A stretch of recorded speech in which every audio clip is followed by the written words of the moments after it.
Good morning. तर आता आपल्याला पुढचा जो पॉईंट आहे तो बघायचा आहे.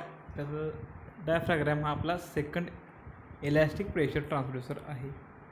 ह्याच्या आधी आपण बघितलं बर्डन ट्यूब. बर्डन ट्यूबमध्ये 4 टाईप्स बघितले. सी टाईप बर्डन ट्यूब असेल, त्यानंतर हेलिक्स टाईप बर्डन ट्यूब असेल, त्यानंतर ट्विस्टेड टाईप बर्डन ट्यूब आणि लास्ट जे फोर्थ बघितले ते आहे स्पायरल टाईप बर्डन ट्यूब. त्यामध्ये आपण त्याचं वर्किंग प्रिन्सिपल बघितलं आहे. वर्किंग प्रिन्सिपल काय तर ज्यावेळी आपण इलॅस्टिक मीडियमवर किंवा इलॅस्टिक इलेमेंटवर प्रेशर अप्लाय करतो त्यावेळी जे इलॅस्टिक इलेमेंट आहे तो काय होतो, डिफॉर्म होतो. डिफॉर्म होणे म्हणजे काय तर त्याची जो काय फिजिकल साईज आहे ती काय होते, चेंज करतो. आणि ती जी फिजिकल साईज चेंज करतो किंवा जे काय डिफॉर्मेशन होतं ते म्हणजे आपलं अप्लाइड प्रेशर जे आहे त्यामध्ये होतं. ते आपण लास्टल्या लेक्चरला बघितलेलं आहे. तर आता आपण बघायचं आहे डायफ्रॅग्रॅम म्हणजे काय बघायचं आहे. डायफ्रॅग्रॅम जे आहे त्याचा ऑपरेटिंग प्रिन्सिपल काय, जे आपण प्रेशर अप्लाय करतो डायफ्रॅग्रॅमवर, प्रेशर अप्लाय केल्यामुळे जो का डायफ्रॅग्रॅम आहे तो काय होतो, डिफ्लेक्ट होतो. आणि हे जे डिफ्लेक्शन आहे ते काय असतं, जो आपण अप्लाय केला प्रेशर आहे त्या प्रेशरच्या इक्विव्हॅलंट असतं किंवा डायरेक्टली प्रोपोर्शनल असतं. आता इथं वर्किंग प्रिन्सिपल आपण असं देऊ शकतो की the pressure to be measured is applied to the diaphragm causing it to deflect, the deflection being proportional to the applied pressure.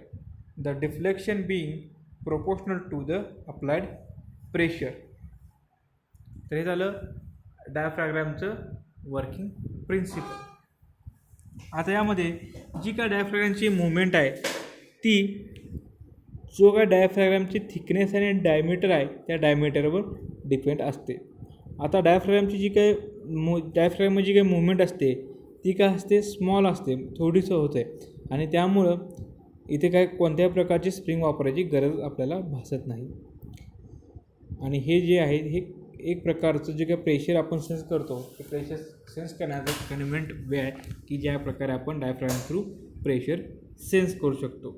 तर आता इथे जर आपण बघितलं डायग्रॅममध्ये डायफ्रॅग्रॅम विदाउट कोरुगेशन किंवा फ्लॅट टाईप डायफ्रॅग्रॅमची एक डायग्रॅम आहे आणि कोरुगेटेड टाईप डायफ्रॅग्रॅमची एक डायग्रॅम आहे. आता जे काय डायफ्रॅग्रॅम आहे ते फिक्स्ड केलं असतात, एका रिजिडली फिक्स्ड केलं असतं. आणि त्यामुळे काय होते, जे काय डिफ्लेक्शन आहे ते डिफ्लेक्शन आपल्या प्रेशरच्या अकॉर्डिंग आपल्याला डिफ्लेक्शन मिळत असते. बरोबर, जे आपण प्रेशर इन्सर्ट करतो त्यावेळी त्याच्या अकॉर्डिंग आपल्याला काय असते तर डिफ्लेक्शन मिळत असते.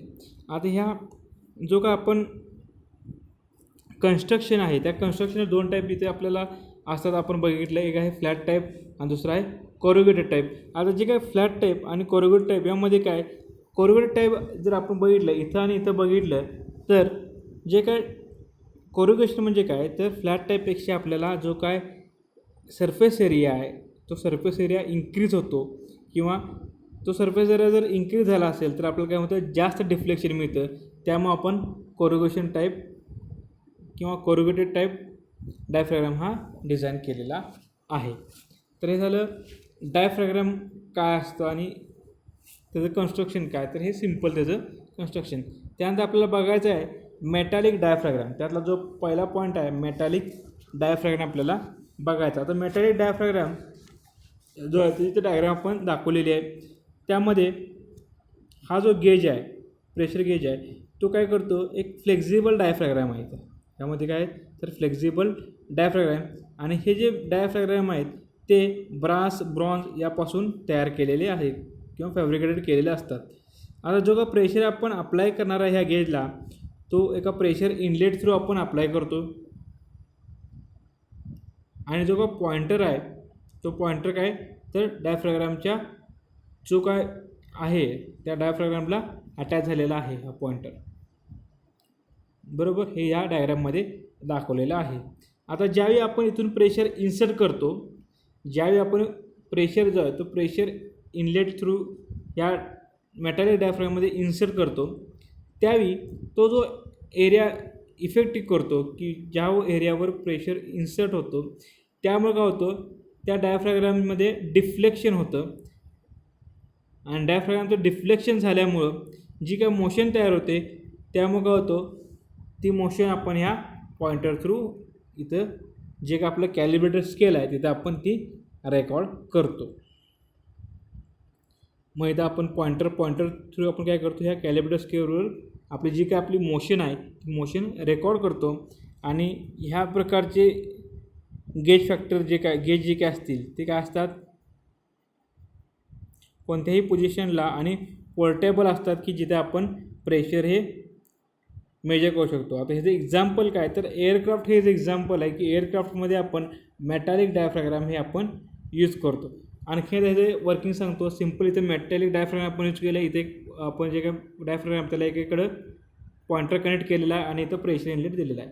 ज्यावेळी आपण प्रेशर इथं इन्सर्ट करतो जेवढं प्रेशर इन्सर्ट करेल तेवढं काय होणार तर डायफ्रामचा जो काय एरिया आहे तो इफेक्ट होणार आणि जेवढा एरिया डिफेक्टिव्ह होईल तेवढं आपलं काय होणार डिफ्लेक्शन मिळेल आणि ते डिफ्लेक्शन म्हणजे आपण ह्या पॉइंटर थ्रू ह्या जो काय स्केल आहे ह्या स्केलवर तो आपण ती मोशन रेकॉर्ड करेल.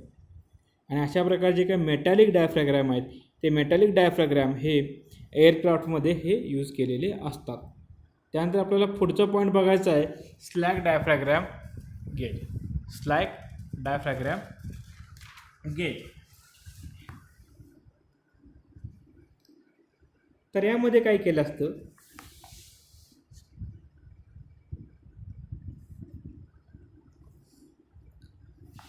हा जो डायफ्राग्राम आहे हा सिम्पल मॉडिफिकेशन केलं असतं. यामध्ये डायफ्राग्रामचे जे आहे ते टाईटली कनेक्ट केलेले नसतात त्यामुळं काय ह्याला आपण स्लॅग डायफ्राग्राम असं म्हणतो.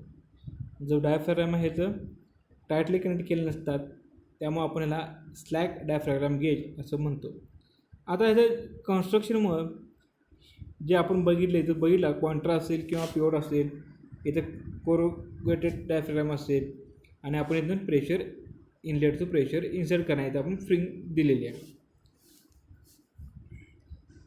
ह्या प्रकारच्या कन्स्ट्रक्शनमध्ये काय होतं जे आपण प्रेशर इन्सर्ट करतो थोडं जरी प्रेशर इन्सर्ट केला तर काय होतं लार्ज डिस्टन्स आपण मूव्ह करतो. जो का डिफ्लेक्शन आहे ते डिफ्लेक्शन लार्ज आपल्याला दाखवतो बरोबर. स्लॅग डायफ्राग्राममध्ये ह्या प्रकारे वर्किंग होतो. जे आपण प्रेशर इथं इन्सर्ट करणार आहे त्यावेळी हा जो डायफ्राग्राम हा का होणार लार्ज डिफ्लेक्शन होईल. डिफ्लेक्शन झाल्यामुळे काय होणार हा जो पॉइंटर आहे हा पॉइंटर मूव्ह होईल आणि आपल्याला जो का प्रेशर आहे त्या प्रेशरचं रिडिंग ह्या कॅलिब्रेटेड स्केलवर मिळत जाईल.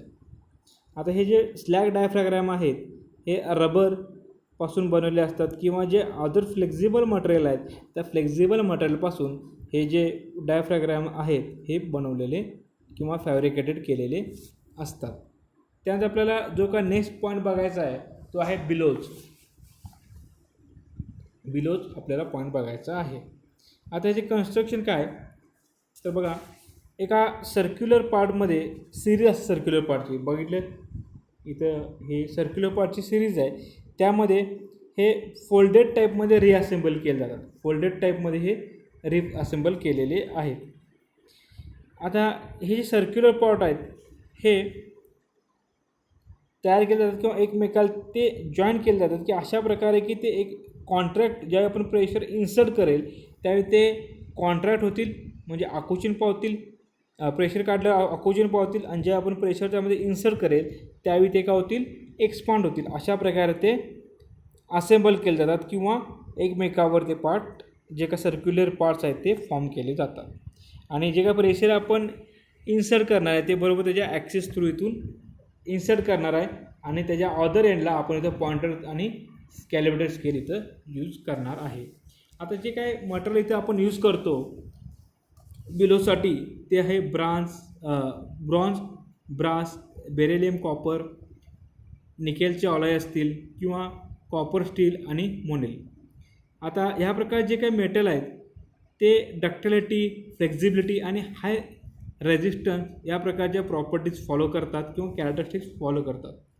आता यामध्ये काय होतं इथून जेव्हा प्रेशर इनलेट आहे त्यावेळी आपण जेव्हा प्रेशर अप्लाय करणार आहे त्यामुळे काय होतं, जी काय हे बिलोज आहेत त्या बिलोजची वॉल जी आहे ते काय होते, वॉलची मुवमेंट होते वॉल एलिमेंटची, आणि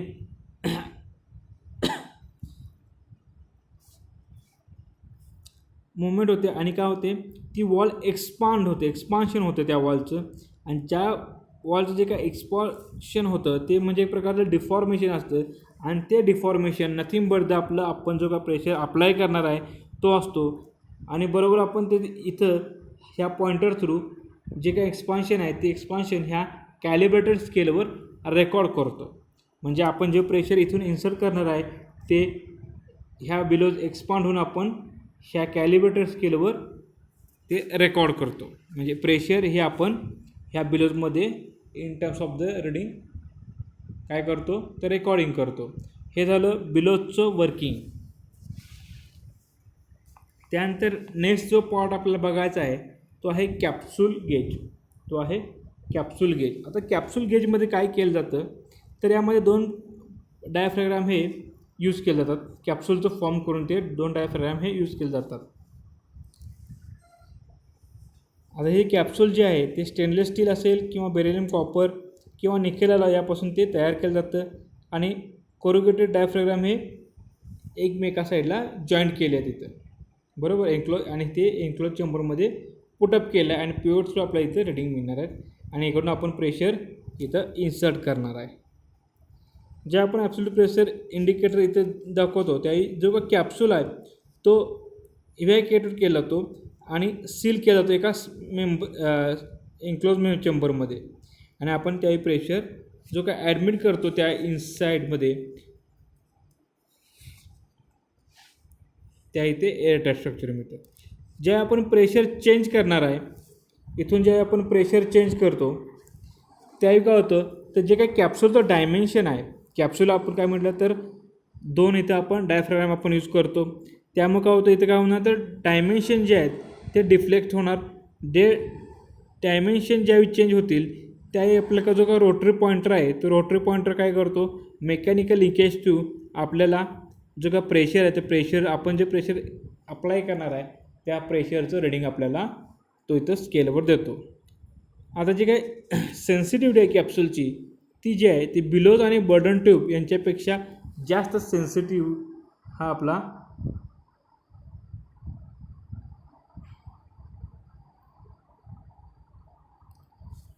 कॅप्सूल गेज आहे. तर इथं आपण जे 3-4 पॉईंट बघायचे होते ते बघितलेले आहेत. आता आपण काय बघितलं, तर जे काय डायफ्रॅग्राम असेल, डायफ्रॅग्राम बघितलं, ते 2 टाईप बघितलं, मेटॅलिक डायफ्रॅग्राम, स्लॅग डायफ्रॅग्राम. त्यानंतर आपण बघितलं कॅप्सूल गेज काय असतं, त्यानंतर बिलोज काय, ह्याचं वर्किंग बघितलं, कन्स्ट्रक्शन बघितलं. जो आता ह्याचा राहिलेला जो पार्ट आहे तो आपण नेक्स्ट लेक्चरला बघू. थँक्यू.